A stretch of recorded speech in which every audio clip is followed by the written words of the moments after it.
আসসালামু আলাইকুম। একটা কথা বিশ্বাস করেন, যে বয়সে যেরকম যা মানাই আর যে যেরকম মানুষ তার সাথে যেরকম কথা মানাই। সব বয়সের মানুষের সাথে সব কিছু যায় না, আর সব রকম মানুষের সাথেও সব কিছু যায় না। তো আমি যাই হোক, আপনারা সাথে থাকেন, আমার ভিডিওর কথাগুলো একটু শোনেন। আমার জীবনে এমন কেউ আসবা যারে আমি প্রতিদিন হিসাব ঠিক করে দেবো। সবাই তো বইয়ের শাড়ির কুচি ঠিক করে দেয়। আমার জীবনে এমন কেউ আসবা যারে আমি প্রতিদিন হিসাব ঠিক করে দেবো।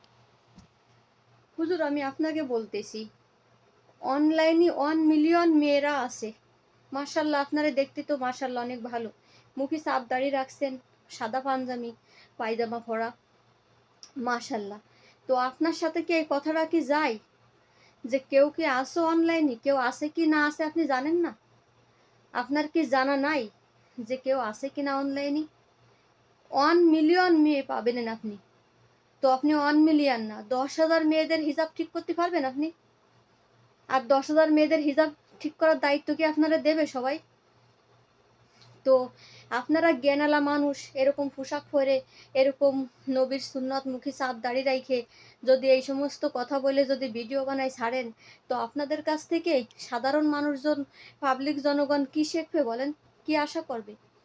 আর আপনি যদি একটা জিনিস চিন্তা করা উচিত আপনার, যে আমি যে কথাটা বলবো সেই কথাটা যেন সত্য হয়, এবং সেই কথাটার দ্বারাই যেন আমি গুণাগারী না হই, আর সেই কথাটার দ্বারাই যেন আমার আল্লাহ পাক অসন্তুষ্ট না হয়, আর আমার পাবলিক জনগণ যেন আমারে দোয়া করে, আমার এমন একটা কথা আমার মুখতে আমি বের করব, যেহেতু আপনি যেই সেই মুসলমান না, একজন পাক্কা ইমানদার দেখা যাচ্ছে হুজুর, কিন্তু আপনার ভিতরে ইমান নাই। আমি বলবো ইমান নাই। ইমান থাকলে এই কথা বলতে পারেন আপনি যে এমন কেউ কি আসো যে আমি মানুষই, অন্য মানুষরা কি শাড়ি ঠিক করে দেয়, আমি বোর হিজাব ঠিক করে দেব? তেমন মানুষ কি কেউ আসো, আসে কি না আসে আপনি জানেন না, ভালো করেই জানেন। তো যাই হোক, আপনারা দেখেন এই এই কথাগুলো কিভাবে নেবেন আপনারা? এমন একটা মানুষের সাথে এই কথাগুলো কি যায়? আমি আপনারা বলবো, আপনি যদি কাজ কাম না পান, তাহলে সেলাই মেশিন কেনেন দুটো, আর মশারির কাপড় কেনেন। কিনে আপনার বউর একটা আর আপনি একটা সেলাই করেন, 5 ওয়াক্ত নামাজ পড়েন মসজিদে যায়, আলহামদুলিল্লাহ আপনি মশারির কাজ শুরু করে দেন। আপনার অল্প অল্প খরচে দেখবেন আপনি ভালো একটা ব্যবসা আপনি বাড়ির ভিতর, ঘরের ভিতর করতে পারবেন। সবাই ভালো থাকবেন। আল্লাহ হাফিজ।